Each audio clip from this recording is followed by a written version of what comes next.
3 bullets. That's what separated my normal life from the night I became property of the Russian Bratva. My name is Elena Sokolov. I'm 28 years old, and 6 months ago I was just a substitute teacher, trying to keep a cafe inherited from my grandmother running in a forgotten neighborhood in Portland. Today, I'm the only person the most dangerous man on the West Coast trusts with his greatest treasure. But to understand how I got here, I need to go back to that March storm that changed everything. It was an ordinary Tuesday. I'd spent the day teaching Dostoevsky to bored teenagers who preferred their cell phones to crime and punishment. At night, I returned to my cafe, that small and cozy space that barely paid the bills but was my only family legacy. The storm started around 9 o'clock, one of those violent northwestern rains that make old buildings shake. I was closing the register, counting $240 that barely covered the overdue rent, when I heard the explosion. It wasn't thunder. I'd grown up in Portland. I know the sound of storms. That was different. Sharper, more violent, coming from the direction of downtown. The lights flickered, and for a moment I thought about turning on the TV to check the news. But then I saw movement on the street. A small figure, running uncoordinatedly, stumbling in the puddles forming on the uneven asphalt. My first instinct was to lock the door and pretend I hadn't seen anything. That wasn't a safe neighborhood after dark, and I was a woman alone. But something made me stop. Maybe it was the way the figure fell and got up with difficulty. Or maybe it was the lightning that briefly illuminated his face and showed me it was a child. A boy, no more than 7 or 8, wearing expensive clothes completely soaked in something dark staining his face. Blood, I realized with horror. Before I could think better of it, I was already opening the door, the wind nearly ripping it from my hands. The boy stopped when he saw me, his dark eyes assessing whether I was friend or foe. There was something disturbing in that gaze, a caution no child should have. He wasn't crying, wasn't screaming for help. He just stood there, shivering, clutching a backpack to his chest like it was the most precious thing in the world. I knelt on the doorstep, letting the rain soak me too, and extended my hand. I didn't say anything. Words seemed inadequate in that moment. He looked at my hand for a long second, then took 2 quick steps and entered the cafe. Inside, under the yellowish light of the old lamps, I could see better. The blood on his face wasn't his, I realized with relief. His clothes were absurdly expensive for that neighborhood. Brand-name sneakers that cost more than my monthly rent. A designer waterproof jacket torn on one shoulder. He had dark hair, almost black, and that face too serious for his age. I grabbed a clean towel and approached slowly, as if dealing with a frightened animal. He let me clean his face, but his eyes never stopped moving, checking the windows, the door, as if expecting something terrible to come in at any moment. That's when I noticed the tremor in his hands. It wasn't just from the cold. It was pure fear. I went to the coffee machine and made hot chocolate, adding extra marshmallows, and placed the mug in front of him. He looked at the drink suspiciously before finally grabbing the mug with both hands. "Are you hurt?" I asked gently.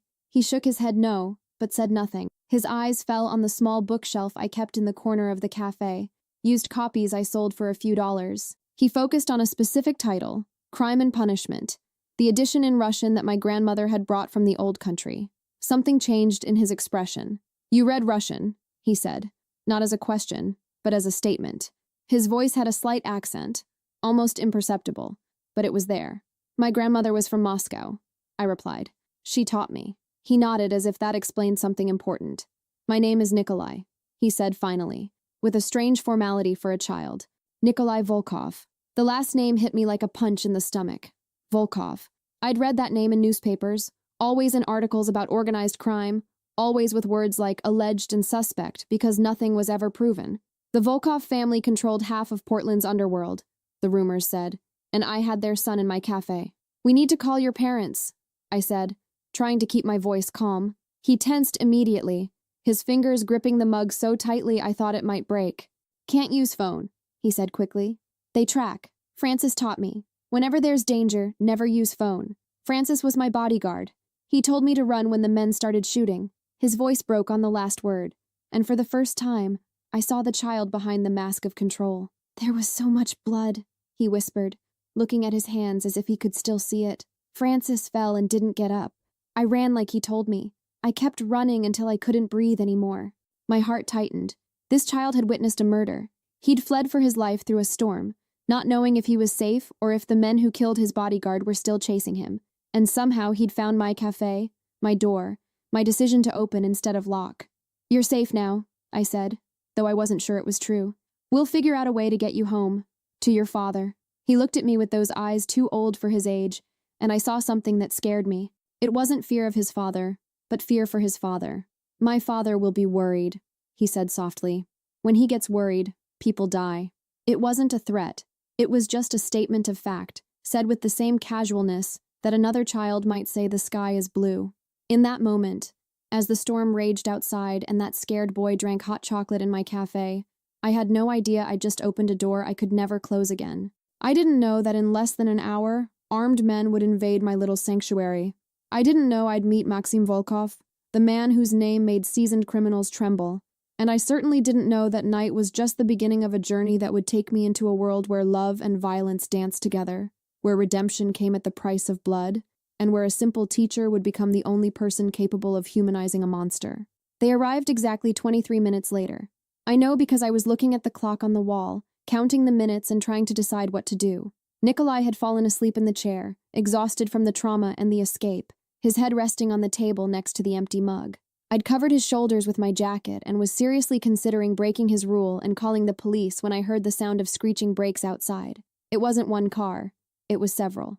I looked out the window and felt my blood run cold. 4 black SUVs, identical, with windows so dark they looked solid. They stopped in formation around the cafe, completely blocking the street. The doors opened simultaneously, and men began to get out. Big, wearing dark suits that didn't hide the bulges of weapons under their jackets. I counted 8 of them before I stopped counting. Nikolai woke instantly at the sound, his body going rigid. He didn't need to look out the window to know who it was. "It's my father," he said, and there was relief in his voice, but also something more. Apprehension, maybe, or fear of disappointing. Before I could respond, the cafe door was kicked in. They didn't knock, didn't ask permission. They just kicked the old lock until the wood gave way. The first man to enter was huge, easily 6'5", with a scar that cut his face from his left eye to his chin. He scanned the room with professional eyes, his hand inside his jacket where there was no doubt a gun. 3 more followed him, all moving with the precision of a military operation, and then he entered. Maxim Volkov wasn't what I expected. Newspaper articles always used old, blurry photos, images captured from afar that didn't do justice to reality. He was younger than I'd imagined, probably in his early 30s, with dark hair cut with military precision and eyes that seemed capable of seeing through lies. His suit was impeccable, probably cost more than my entire cafe, but there was blood on his left sleeve, fresh, still glistening under the lights. He entered like a contained storm, power and danger in every movement, and then he saw Nikolai. Everything about him changed. The mask of absolute control cracked, and for a second, I saw only a terrified father. He said something in Russian, quick and urgent, and dropped to his knees in front of his son. His hands, which seconds before had been holding a gun, now touched Nikolai's face with a gentleness that contrasted violently with everything else about him. Nikolai threw himself into his father's arms, and for the first time since entering my cafe, he cried. Not loud sobs, but silent tears that soaked Maxim's expensive suit as he whispered words in Russian I couldn't fully understand, but the tone was universal. It was relief, it was love, it was the voice of a man who had faced his worst nightmare and found his son alive on the other side. Then Maxim opened his eyes and saw me. The transformation was instant. The vulnerability vanished, replaced by something cold and calculating. He rose in one fluid motion, keeping Nikolai behind him, and studied me with the intensity of a predator assessing a potential threat. "Who are you?" he asked, and his voice was low, controlled, with a Russian accent more pronounced than his son's. "Elena Sokolov," I replied, forcing my voice to stay steady despite the fear I felt. "I'm the owner of this cafe. Your son showed up in the storm. He was scared and wet, so I brought him inside." The huge man with the scar approached me, grabbed my purse from the table, and began searching it without permission. He found my wallet, my ID, and started speaking quickly in Russian to Maxim, presumably reporting what he'd found about me. Maxim listened without taking his eyes off me. "Teacher," he said, not as a question, but as if cataloging information. "English literature, part-time at the community school, owner of this establishment for 2 years, significant student debt, no criminal record." The way he recited my entire life, information his man couldn't have gotten just from my wallet, told me they had access to databases ordinary people shouldn't have. "You saved my son," he continued, taking a step toward me. I backed away instinctively, and something flashed in his eyes. It wasn't anger, but recognition. He knew I was afraid of him, and that was normal, expected. "I won't hurt you," he said. and there was a strange sincerity in his voice. You did something few people would. You could have closed the door. You could have called the police. You could have asked for money first, but you didn't do any of those things. He's a child, I replied, finding courage from somewhere deep. He was scared and needed help. It doesn't matter who his father is. Silence fell over the cafe. Maxim's men exchanged glances, clearly surprised that someone would speak to their boss that way. But Maxim didn't seem offended. Instead, something that might have been respect passed over his expression. He turned and looked at the bookshelf, his eyes landing on the copy of Crime and Punishment in Russian. You read Dostoevsky, he said, picking up the book and flipping through the yellowed pages. In the original language. My grandmother taught me, I explained. She said some things are lost in translation, especially when it comes to redemption and guilt. Maxim looked at me with new intensity, as if seeing me for the first time. Then you understand, he said softly, more to himself than to me. You understand that some men carry weight they can never put down, that some choices define us forever, no matter how much we try to change. He placed the book back on the shelf with unexpected care. My son needs a tutor, he said abruptly, changing the subject with the authority of someone used to controlling conversations. English, literature, American history, 3 afternoons a week. I have the cafe to run, I began to protest, but he made a gesture, and the man with the scar placed a briefcase on the table. When he opened it, I saw more money than I'd ever seen in my life. $50,000, Maxim said calmly. 3 months advance. That should cover any inconvenience to your business. You'll work at my property, where Nikolai will be safe, where you will be safe. The last part made me pause. Where I would be safe, implying I wasn't safe now. Why would I need protection? I asked, though part of me already knew the answer. Maxim looked at me with something that might have been pity. Because you met my son, he said simply. Because you saw my face. Because now you know where he was when he disappeared. In my world, that makes you a witness. And witnesses are either protected or eliminated. My blood ran cold. Is that a threat? I asked, my voice coming out weaker than I'd like. No, he replied, and there was brutal honesty in his tone. It's reality. The men who tried to kidnap Nikolai today will look for any connection, any lead. When they find out he was here, they'll come asking questions, and they don't ask gently. He stepped closer, and I could see the lines of fatigue around his eyes, the weight of responsibilities I couldn't imagine. Then give me a real choice, I said, surprising myself with my courage. Don't offer me money and protection like they're gifts. Tell me the truth. What happens if I refuse?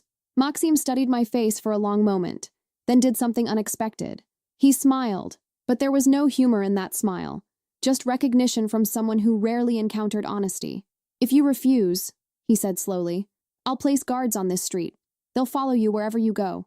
Your life will become a prison, but a necessary prison to keep you alive until the threat is eliminated. You won't have freedom, but you'll have life. He paused. Or you can accept my offer. Teach my son. Earn more money in 3 months than you would in 3 years. And have real protection. Not guards in the shadows, but a place inside the circle where no one would dare touch you. That's not a choice, I said bitterly. It's an illusion of choice. He nodded. Welcome to my world, teacher, where all choices are illusions, and the only real freedom is accepting the chains you can tolerate. I looked at Nikolai, who was watching our conversation with those eyes too old for his age. He'd been through trauma today, had lost someone who clearly mattered to him, and now looked at me with something that seemed like hope. I'll do it, I said finally, but not for the money, for your son, because he deserves someone in his life who sees him as a child, not as an heir or a target. Maxim studied me for another moment, then extended his hand. When I shook it, I felt calluses I didn't expect on someone who wore $5,000 suits, hands that knew work and violence and the weight of impossible choices. Welcome to the Volkov family, he said. And in that moment, with the storm still raging outside and my life changing irrevocably, I had no idea how literally he meant those words. The Volkov estate was in Westwood Heights, an enclave of mansions I'd only seen in magazines. When I arrived for my first tutoring session 3 days later, I was still processing how my life had turned upside down. The cafe was temporarily closed, with discreet guards positioned on the street, exactly as Maxim had promised, or threatened. The line between the two was becoming increasingly blurred. The gates opened automatically as my car approached, a recognition system that had already cataloged my license plate. The entrance was flanked by stone wolf statues, their features so detailed they seemed ready to leap. Wolves, I thought. Volkov means wolf in Russian, Even the estate's architecture was a statement of identity and power. The mansion itself was a white colonial structure, imposing but not ostentatious, with windows I suspected were bulletproof and security cameras disguised as decorative elements. Impeccably maintained gardens stretched in all directions, but I noticed the strategic points where guards could position themselves, the carefully planned lines of sight. Everything about the place screamed military security disguised as civilian elegance. Victor, the huge man with the scar I'd met the night of the storm, was waiting at the entrance. He didn't smile, but gestured for me to follow. "Rules," he said abruptly, as we walked through corridors decorated with art that probably cost more than my entire college education. First, you don't ask questions about business. Second, you don't talk about what you see or hear here. Third, you never, under any circumstances, take photos or record audio. Fourth, if there's an emergency, you obey orders immediately, without question. And if I break those rules? I asked, keeping my voice steady. Victor stopped and looked at me with those eyes that had seen too much. "You won't want to find out," he said simply. But then his expression softened microscopically. "You saved the boy. That means something here. It means you have protection as long as you respect the rules. Don't waste that protection by being stupid." He led me to a room on the second floor that had been transformed into a study. Bookshelves filled with books in multiple languages, a large table with comfortable chairs, educational materials that would make any teacher cry with envy, and Nikolai, sitting in one of the chairs, wearing an impeccable school uniform, with a posture too formal for a 7-year-old. When he saw me, something in his expression lit up. Not a full smile, but a relaxation of the tension he carried. "Elena," he said, and there was genuine pleasure in his voice. "My father said you'd really come. I wasn't sure." "Why weren't you sure?" I asked, sitting next to him instead of across the table, a deliberate choice to reduce formality. Nikolai looked at his hands. "People promise things. Then they find out who my father is and change their minds. Or my father scares them and they leave. You don't seem scared." "I am scared," I admitted honestly. "Your father is intimidating. This place is intimidating. But I promised I'd help you, and I keep my promises, even when I'm scared." Something changed in how Nikolai looked at me. It was respect, I realized. Not the kind of respect based on fear that he probably saw people show his father, but genuine respect for honesty. "Can we read together?" he asked, pointing to a copy of The Little Prince on the shelf. Francis used to read to me, but now he's gone. We spent the first hour reading, and I watched as Nikolai gradually transformed. The formal rigidity faded, replaced by a child's genuine curiosity. He asked questions about the words, the meanings, why the prince loved his Rose even when she was difficult. "Because love isn't about ease," I explained. "It's about choosing someone even knowing their thorns." The door opened, and Maxim entered silently. Nikolai immediately straightened, the mask of control returning, but Maxim gestured for him to relax. "Continue," he said, leaning against the wall. "I was just checking on the first lesson." There was something in his voice, a softness I hadn't heard before. We continued reading, and I was intensely aware of Maxim's presence. He didn't interrupt, just watched, and when I glanced quickly in his direction, I saw something unexpected in his expression. It wasn't the dangerous man who had invaded my cafe. It was just a father watching his son laugh at a funny passage in the book, wishing he could give him more moments like that. After Nikolai was taken to his Russian lesson, Maxim asked me to accompany him. He led me through the estate, and I realized it was a deliberate tour. He was showing me his world, not to impress, but so I'd understand what I was getting into. We passed a room where men in suits studied documents and spoke rapidly in Russian. "Legitimate businesses," Maxim explained. "Import, export, real estate investments. My father built an empire on fear. I'm trying to rebuild it on respect and legitimacy. But not everything is legitimate," I said, not as an accusation, but as a statement. He looked at me with appreciation for my frankness. "No," he admitted.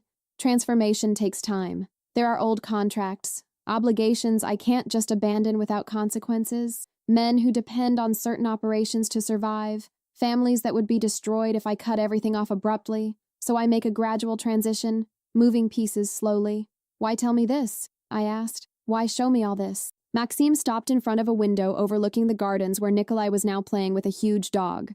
"Because you'll spend time here," he said. "You'll see things, hear things. I'd rather you understand the context than draw wrong conclusions. And because my son already trusts you. That's rare.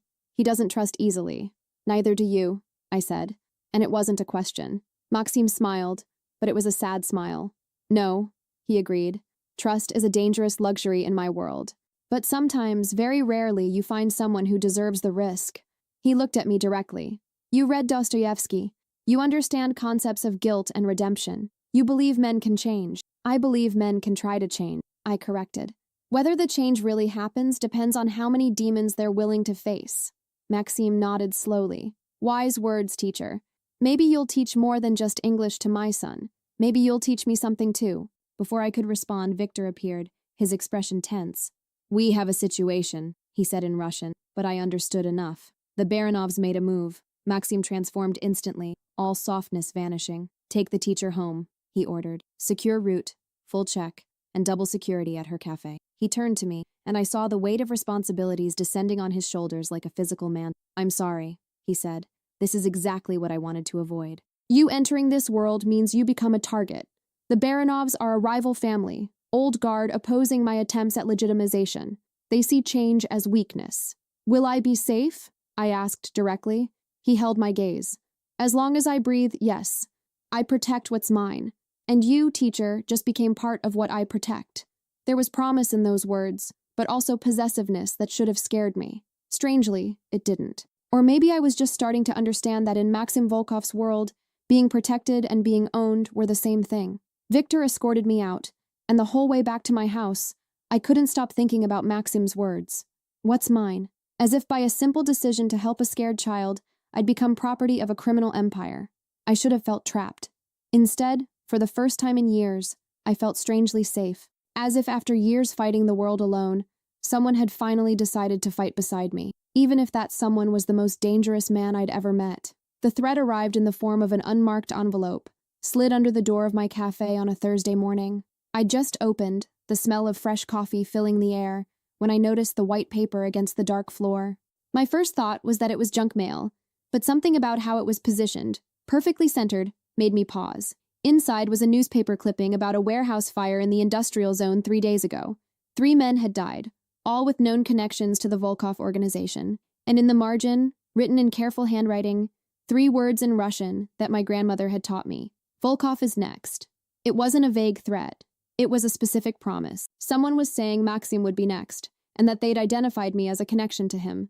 My hands shook as I picked up my phone. I had the number Maxim had given me for emergencies, a number he said to use only if my life was in danger. This counted, I decided. Before I could dial, the cafe door opened, and 2 men entered.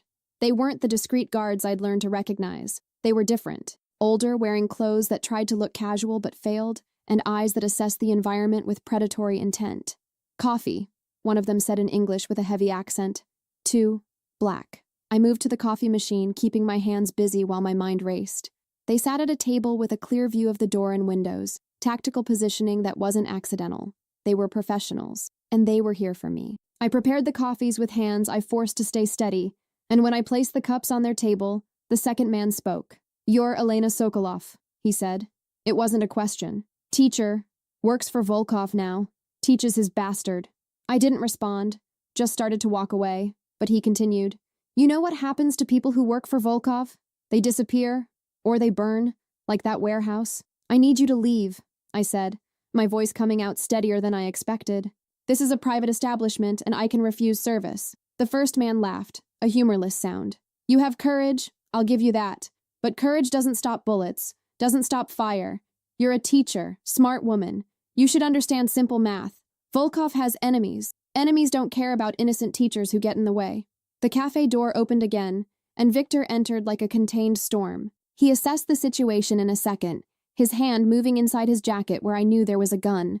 The 2 men stood slowly, hands visible, but not scared, just cautious. We were just having coffee, one of them said. Talking to the lady, no crime in that. Leave, Victor said, his voice low but loaded with threat. Now, before I decide you're more than an inconvenience. The men exchanged glances, then moved toward the door, but the second one stopped beside me. Think about what we said, teacher. Volkov can't protect everyone all the time, and when he fails, you'll wish you'd made different choices. After they left, Victor immediately grabbed his phone and spoke quickly in Russian. Then he turned to me. Get your things, he said. You're not staying here. Maxime will want you at the estate until this is resolved. But my cafe, I began to protest. It will be protected, Victor interrupted. But you can't protect a business if you're dead. Let's go. 20 minutes later, I was back at the Volkov mansion, but this time the atmosphere was completely different. There were twice as many guards, all on high alert, and a tension in the air that made my skin tingle. Maxim was in his office, surrounded by men speaking urgently in Russian. When he saw me, he dismissed them all with a gesture. He crossed the room in 3 long strides, his hands grabbing my shoulders as his eyes scanned my face. "Are you hurt?" he asked, and there was something in his voice I hadn't heard before. It wasn't just concern, it was barely contained fury. "No," I replied. "Victor got there before anything happened. But they knew me, Maxim. They knew my name, where I work, that I teach Nikolai." "I know," he said, his jaw clenched. "The Baranovs are making a move. They want to force me to react emotionally, make a mistake. So they're targeting people I protect." He released my shoulders and stepped away, running a hand through his hair in a rare gesture of frustration. "I should have foreseen this, should have kept you farther away." "You can't blame yourself for their decisions," I said. "And you can't keep me in a bubble. If I'm in this world now, I need to understand the real dangers." Maxim turned to look at me, and I saw conflict in his expression. "Real dangers mean you could die, Elena. Not abstractly, not eventually. The Baranovs burn people alive, torture to send messages. If they get you, they'll make me watch while they destroy you, just to prove they can." The raw brutality of his words should have terrified me, and it did, but it also made me see clearly for the first time the weight Maxim carried. Every person he protected was a potential vulnerability, a weapon enemies could use against him. "So what do we do?" I asked. "Run? Hide?" He shook his head. "We eliminate the threat, permanently. The Baranovs declared war when they touched you. Now they'll learn why my father chose the wolf as our symbol. Wolves protect the pack, and destroy anyone who threatens their own." He made calls, gave orders in Russian that I only partially understood, but the tone was clear. He was mobilizing resources, calling allies, preparing for confrontation, and as I watched, I saw the complete transformation. This wasn't the gentle father watching his son read. This was the Bratva boss, the man who had built an empire on the foundation his father had established with blood and fear. "You and Nikolai are going to the mountain property," he said finally. "Today. Victor will go with you, plus 6 men. The place is a fortress, isolated, defensible. You'll stay there until I resolve this." "How long?" I asked. He looked at me with eyes that had seen too much death. "As long as necessary. Days, maybe weeks. But you'll be safe, and my son will be safe. That's all that matters."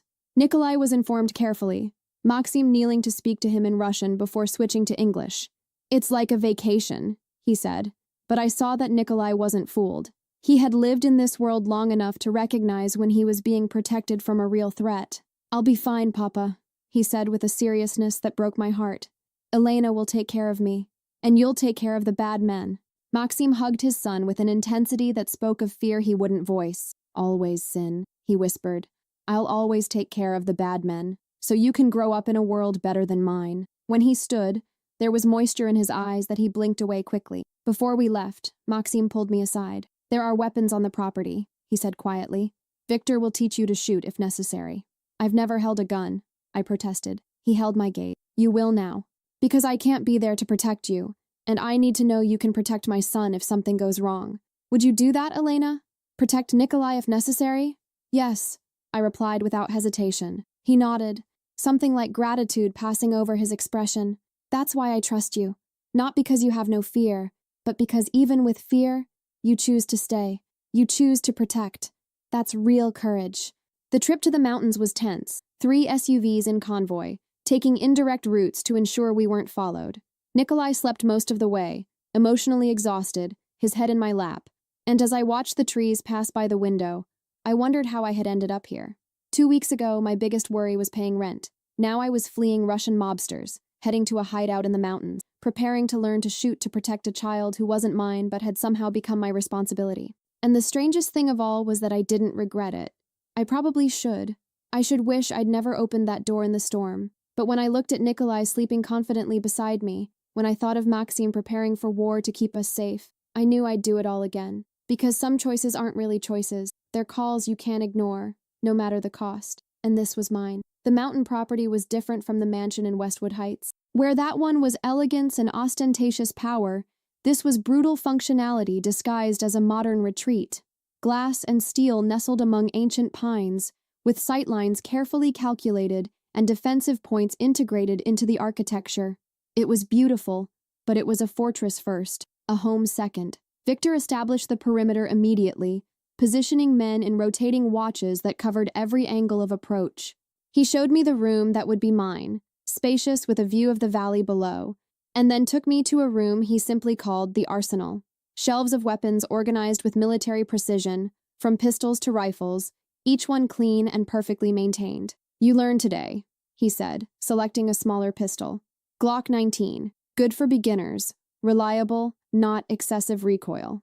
I looked at the gun like it was a venomous snake. "I don't know if I can," I started, but Victor interrupted me. "It's not about can, it's about need. If someone gets past us, past all 6 armed men out there, you'll be the last line of defense for the boy. Will you leave him unprotected because you're afraid of metal and gunpowder?" He was right, and I hated it. I spent the next hour learning the basic mechanics: how to hold it, how to aim, how to breathe and squeeze the trigger smoothly instead of pulling. Victor was a patient but demanding teacher, correcting my stance repeatedly until my arms ached. At the improvised shooting range behind the house, I practiced until my hands stopped shaking every time the gun fired. "You won't win any accuracy awards," Victor said after I'd hit the target for the 10th time in a row. "But at 15 feet, you can hit center mass. That's enough to stop a threat. Remember, you're not trying to be a hero. You're buying time for help to arrive. 2 to the chest, 1 to the head if they keep coming. Don't hesitate, don't warn, just shoot." The clinical coldness with which he described killing another human being should have shocked me. Instead, I just nodded, cataloging the information like any other lesson. I was changing, I realized. Maxim's world was changing me, transforming a teacher who had never considered violence into someone who now knew exactly where to aim to stop a human heart. Nikolai adapted to the isolation better than I expected. We continued our lessons in the morning, but the afternoons were different. Without the formal structure of the mansion, he relaxed in ways I'd never seen. He explored the forest around the property with a guard always nearby, collected rocks and leaves, asked questions about everything. He was just a child, finally allowed to be a child. One night after he'd gone to bed, I found Victor on the terrace, smoking a cigarette and watching the stars. "Can I ask you something?" I said, joining him. He shrugged, which I took as permission. "Why are you so loyal to Maxim?" Victor was silent for so long I thought he wouldn't answer. "Maxim's father, Dmitry Volkov," he said finally, "was a monster, built an empire on pure terror.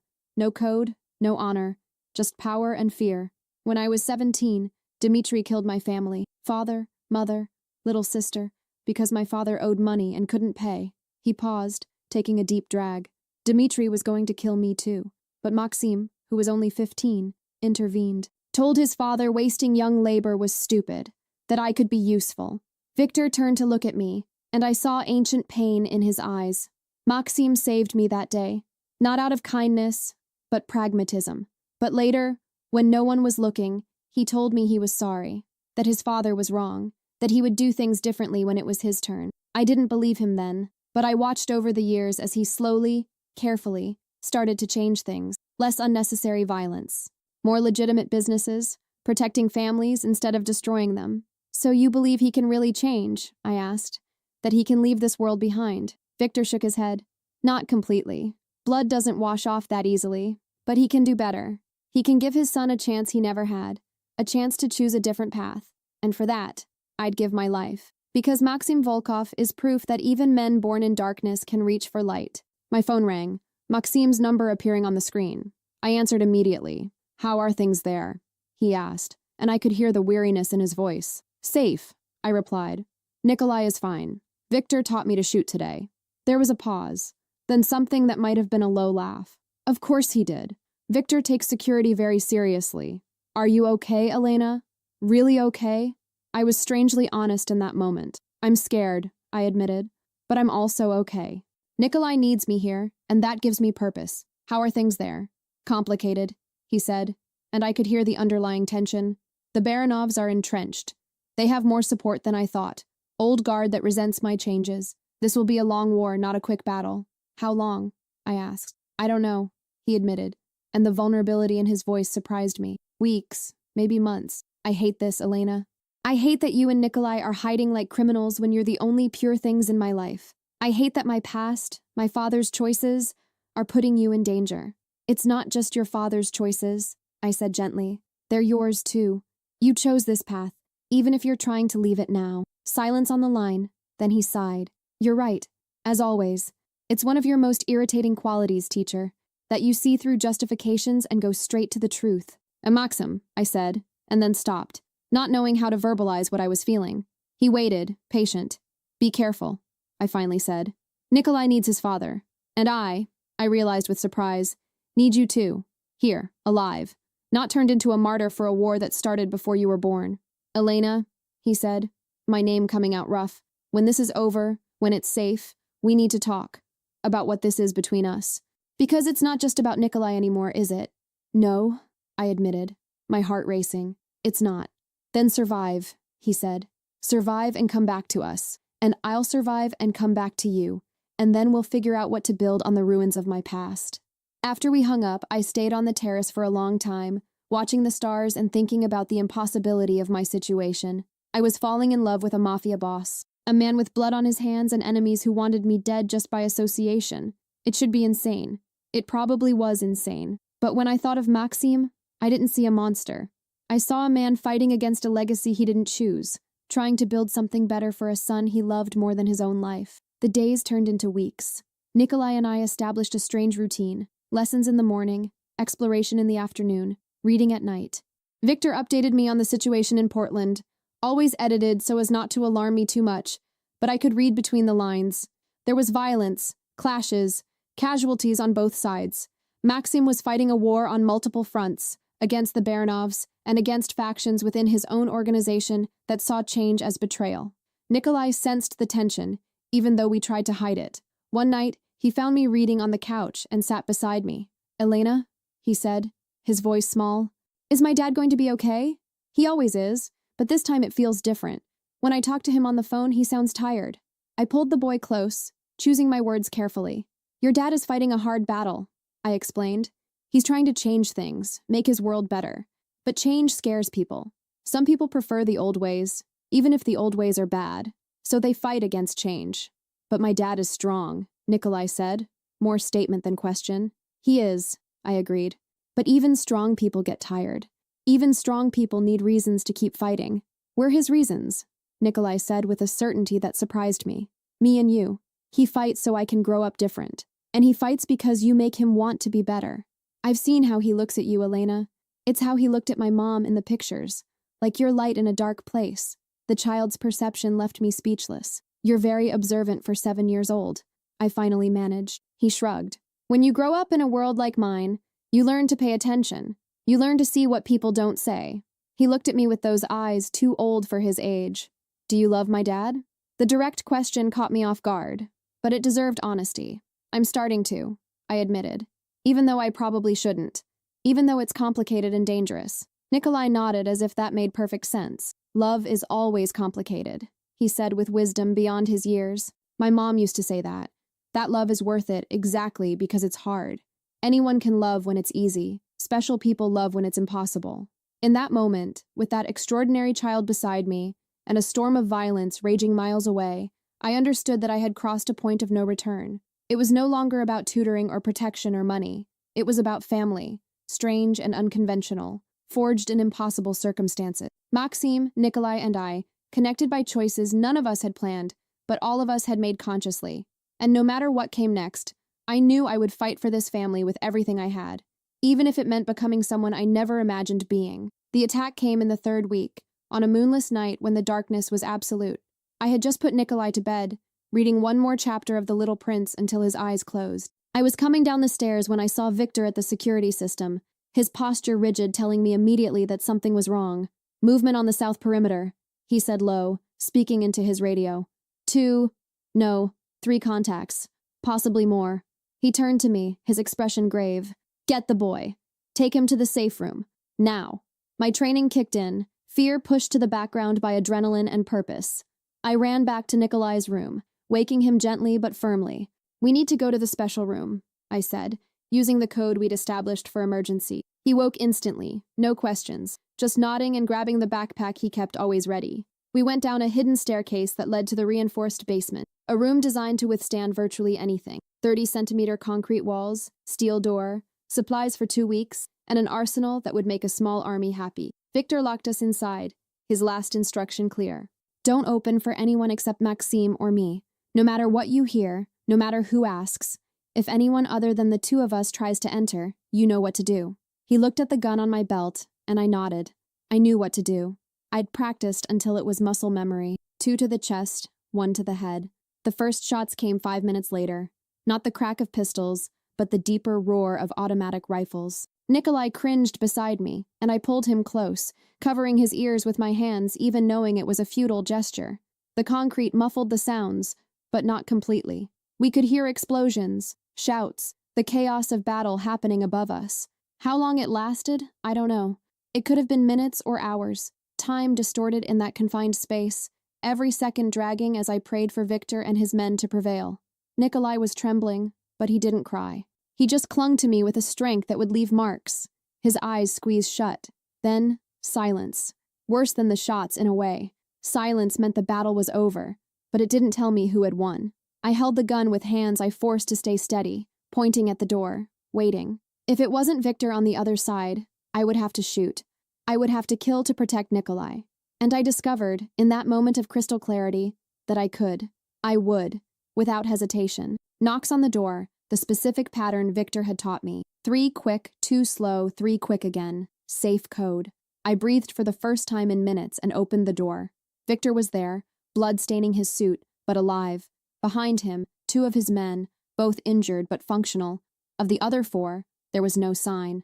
It's clear, Victor said, his voice weary. They retreated. 6 attackers. We eliminated 4. 2 fled when they realized they couldn't get through. He looked at Nikolai. The boy okay? He is, I replied, though Nikolai clearly wasn't okay. He was traumatized, reliving the night Francis died, but he was physically unharmed. Victor got his phone and made a call. Maxim answered on the first ring, and even through the speaker I could hear the tension in his voice. They're safe, Victor reported. Attack repelled.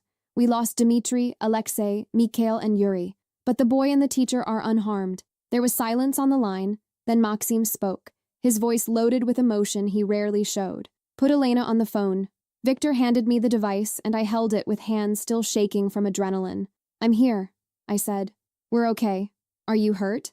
Maxim asked, and there was something in his voice that made my heart clench. No, I promised. Neither is Nikolai. Victor and his men protected us. There was the sound of a deep breath on the other end. This ends now, Maxim said, and there was finality in his tone. The Baranovs crossed a line that can't be uncrossed. They attacked my son. They attacked you. There will be no negotiation, no truce, just an end. Maxim, I started, but he interrupted me. I know what you're going to say. That violence begets violence, that there's another way. And you're right, Elena, but not this time. This time they forced my hand. Let me speak to Nikolai, he asked. I passed the phone to the boy, who held it with both hands. Papa, he said, his voice small. There was an attack. Men with guns, but Elena kept me safe. She wasn't afraid. I heard Maxim speak in Russian, soft words of comfort and love, and saw Nikolai gradually relax. When I hung up, Victor was already organizing the withdrawal. We can't stay here, he said. They know the location now. We're going to the secondary property, further north, more remote, more defensible. And Maxim is sending reinforcements. 20 men arrive at dawn. No one will get near you again. We spent the rest of the night packing and preparing to move. Nikolai finally fell asleep from exhaustion, and I stayed awake, watching him and thinking about the line I had crossed. I had been ready to kill tonight. Not in the abstract, but in concrete reality. I had held a gun, pointed it at the door, and known that if anyone other than Victor came in, I would shoot without warning. This was what Maxim's world did to people. It turned teachers into soldiers, homes into battlefields, love into a responsibility that demanded blood. And the scariest part was that I didn't regret it. I'd do it all again to keep Nikolai safe. I'd kill to protect him if necessary. Maxim had warned me that his world would change who I was. I just hadn't understood how deeply until tonight. At dawn, we were on the move again. A larger convoy this time, more armed, more prepared. The new property was practically a bunker disguised as a ski chalet, isolated in the middle of a national forest where undetected approach was virtually impossible. And there we waited, Nikolai and I, while Maxim waged his war in the streets of Portland. He called every day, sometimes just for minutes, but he always called. He talked to Nikolai first, ensuring his son knew he was loved and not forgotten. Then he talked to me, and in those conversations I heard the growing weight in his voice. Men were dying. Businesses were being destroyed. The city was becoming a war zone, and Maxim was at the center, orchestrating violence he had spent years trying to leave behind. "It's almost over," he told me in one call, 3 weeks after the attack. "The Baranovs are cornered. They've lost most of their allies. A few more days and this ends." "You sound tired," I observed. "I am," he admitted. "Tired of killing, tired of war, tired of being the monster my father trained me to be. But it's almost done, Elena. And when it is, I'll come to you and Nikolai, and we'll figure out if a man with so much blood on his hands can really build something clean and new." "He can," I said with a conviction that surprised even me. "Because you're not doing this for power or greed. You're doing it to protect your son, to protect us.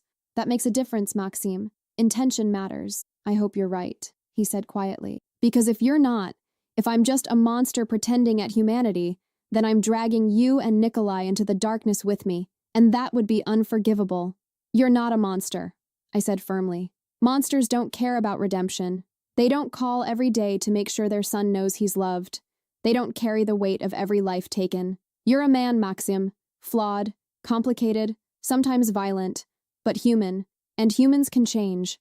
They can grow. They can choose to be better." "Thank you," he said after a long pause, "for believing in me when I barely believe in myself. Rest, Elena.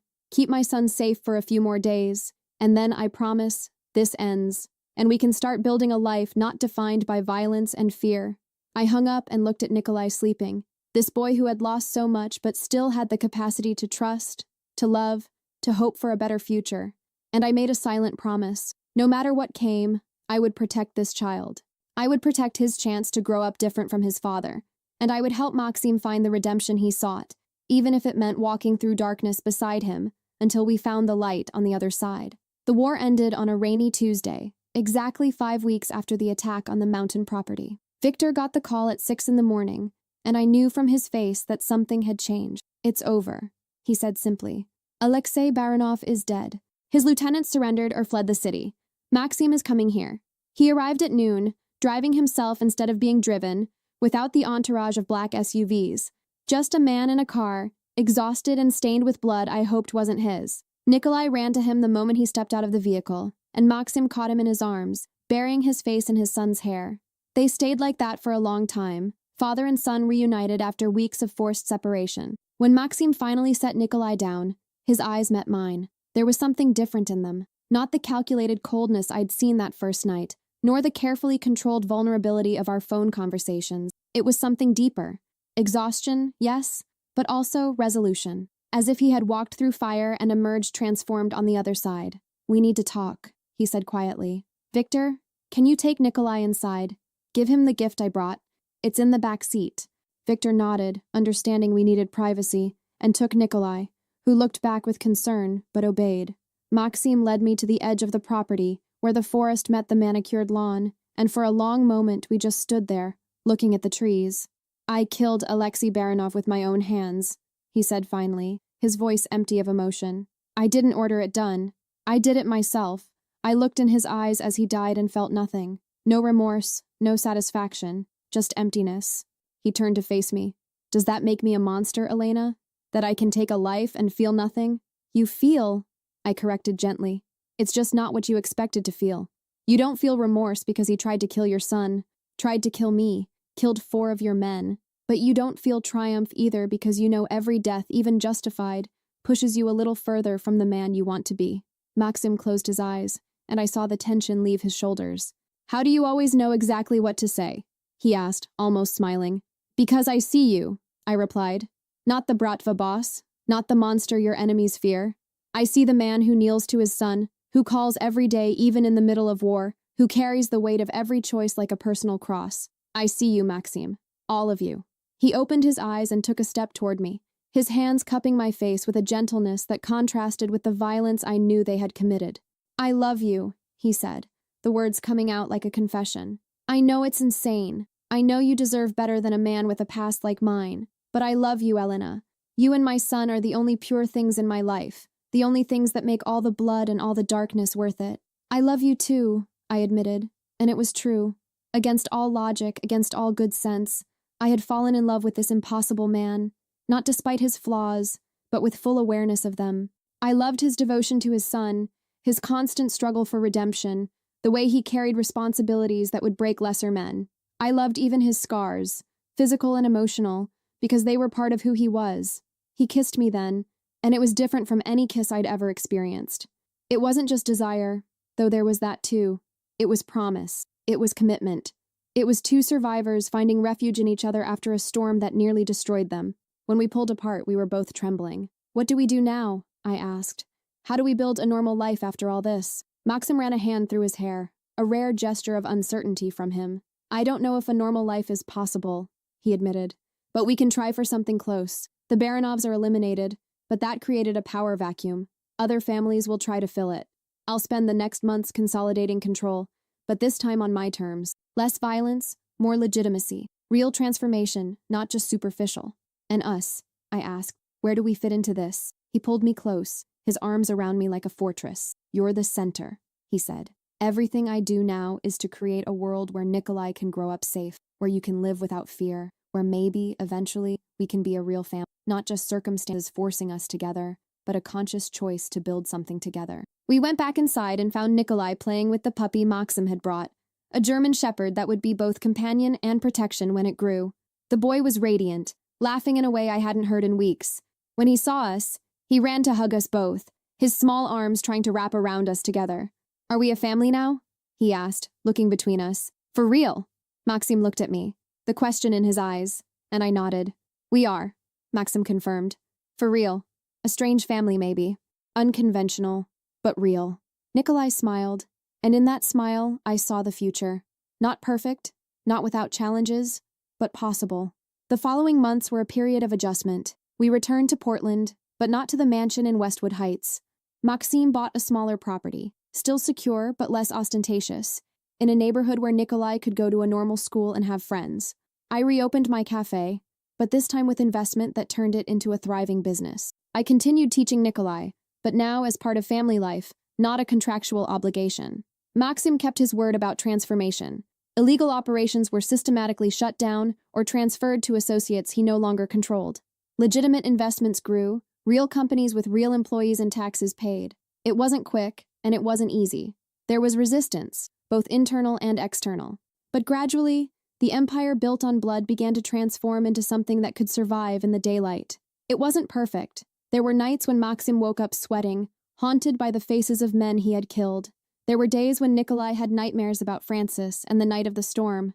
There were moments when I questioned if I had made the right choices, if love was enough to overcome so much darkness. But there were also mornings when we woke up together, the three of us, and made breakfast while Nikolai talked about a school project. There were afternoons at the cafe, where Maxime would show up just to steal a kiss and a cup of coffee before heading back to meetings. There were nights when we read together, Nikolai between us on the couch, and for those precious hours we were just a normal family. 6 months after the end of the war, Maxime proposed. It wasn't a grand production, no absurd diamond ring. It was just the two of us in the cafe after closing, him on one knee between the tables where it all began. "I can't promise a life without complications," he said. "I can't erase my past or guarantee there will never be danger, but I can promise I'll love you every day, that I'll fight to be the man you and Nikolai deserve, that I'll build a future where our son can choose his own path, not inherit mine."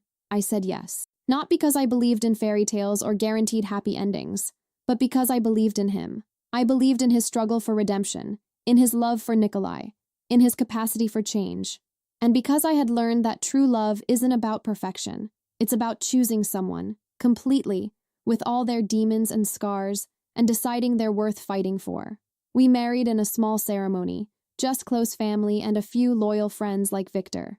Nikolai was our page boy, proud in his little suit, carrying rings that symbolized not just the union of two people, but the formation of a family that had been forged in impossibility. When Maxime kissed me as husband for the first time, I saw tears in Victor's eyes, a man who had seen so much death witnessing the birth of something new.